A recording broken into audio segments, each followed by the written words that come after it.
जंगल में एक विशाल पीपल का पेड़ खड़ा था, जिसकी छांव में सैकड़ों पक्षी रहते थे। लेकिन जब सूखा पड़ा और पेड़ सूखने लगा, सभी पक्षी उसे छोड़ने लगे, सिवाय एक बूढ़े बाज के।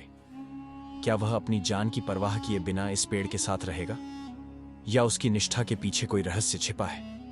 जैसे जैसे समय बीतता गया, एक अनजाना मोड़ सामने आया जो सबको चौंका देने वाला था।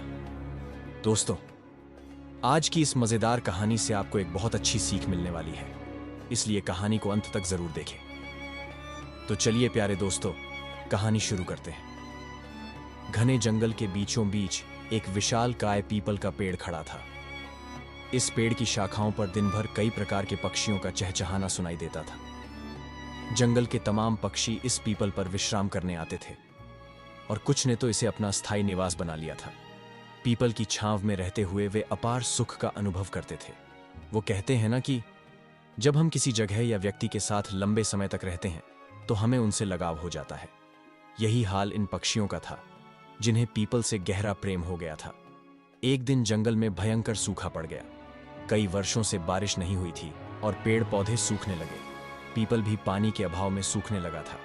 पक्षियों ने भी धीरे धीरे उसे छोड़ना शुरू कर दिया।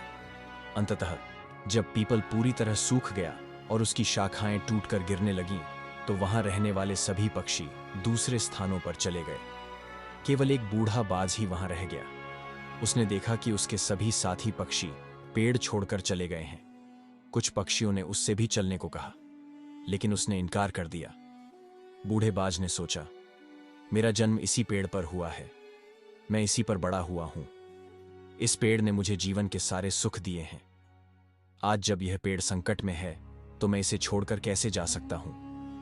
यह पेड़ मेरे लिए माता पिता जैसा है। मैं इस पेड़ को छोड़कर नहीं जाऊंगा, चाहे कुछ भी हो जाए। जो लोग अपने माता पिता को बुढ़ापे में छोड़ देते हैं, वे बड़े स्वार्थी होते हैं। समय बीतता गया और पीपल दीमक से ग्रसित होकर और भी कमजोर हो गया, लेकिन बाज फिर भी उसे नहीं छोड़ता था। वह दिन में अपना भोजन ढूंढने के बाद शाम को उसी सूखे हुए पेड़ पर लौट आता था। कई दिन इसी तरह बीत गए। जो पक्षी पीपल को छोड़कर चले गए थे, उन्होंने सोचा, बाज काका अभी भी उस सूखे पेड़ पर रह रहे हैं। वे सब उसे समझाने के लिए वापस आए और उससे बोले, बाज काका, यह पेड़ अब मर चुका है। इसे छोड़कर किसी सुरक्षित जगह पर चलिए। यह पेड़ कभी भी गिर सकता है और आपकी जान भी जा सकती है। लेकिन बाज ने कहा, भाइयों, यह पेड़ मेरे माता पिता के समान है। मैं इसी पर बड़ा हुआ हूं और इस पेड़ ने मुझे जीवन के सारे सुख दिए हैं। मैं इसे इस कठिन समय में नहीं छोड़ सकता। यह मेरी सबसे बड़ी खुदगर्जी होगी। बाज की बातें सुनकर पक्षी निराश हो गए और लौट गए। वे सूर्यदेव के पास गए और सारी बात बताई। सूर्यदेव ने पक्षियों की बात सुनकर बाज को समझाने का निर्णय लिया। सूर्यदेव ने बाज से कहा, हे बाज, यह पेड़ अब बहुत कमजोर हो चुका है। इसकी शाखाएं गिर चुकी हैं और इस पर एक भी हरा पत्ता नहीं बचा है। अगर यह पेड़ गिर गया तो तुम्हारी जान भी जा सकती है। इसलिए इसे छोड़कर किसी सुरक्षित जगह पर चले जाओ। बाज ने कहा, हे भगवान, जब मेरा जन्म हुआ था, मेरे माता पिता ने मुझे इसी पेड़ पर छोड़ा था। मैं इस पेड़ पर बड़ा हुआ हूं और इसी पर रहते रहते बूढ़ा हो गया हूं। आज जब यह पेड़ संकट में है, तो मैं इसे छोड़कर कैसे जा सकता हूं? मैं मरते दम तक इस पेड़ का साथ नहीं छोड़ूंगा। सूर्यदेव बाज की निष्ठा देखकर प्रसन्न हो गए और बोले, मैं तुम्हें वरदान देना चाहता हूं। बताओ, तुम्हें क्या चाहिए?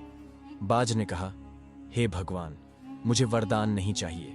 इस पेड़ को वरदान दीजिए ताकि यह फिर से हरा भरा हो जाए और इसकी आयु बढ़ जाए। इससे हजारों पक्षियों का भला होगा।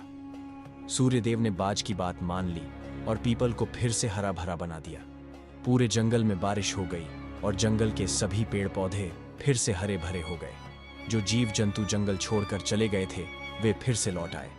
सभी पक्षी पीपल पर आकर चहचहाने लगे और बाज काका की सेवा करने लगे। इस प्रकार बाज ने अपने जीवन के आखिरी दिन सुखपूर्वक बिताए। इस कहानी से यह सीख मिलती है कि हमें अपने अपनों का बुरे वक्त में कभी साथ नहीं छोड़ना चाहिए, विशेषकर अपने माता पिता का। वे हमारे जीवनदाता हैं और हमें पालने पोसने में जो कठिनाइयां सही हैं, उनका बुढ़ापे में सहारा बनना हमारा कर्तव्य है। दोस्तों, अगर आपको हमारा ये वीडियो पसंद आया हो तो प्लीज़ हमारे चैनल को सब्सक्राइब कीजिए और हाँ, वीडियो को लाइक और शेयर करना मत भूलना।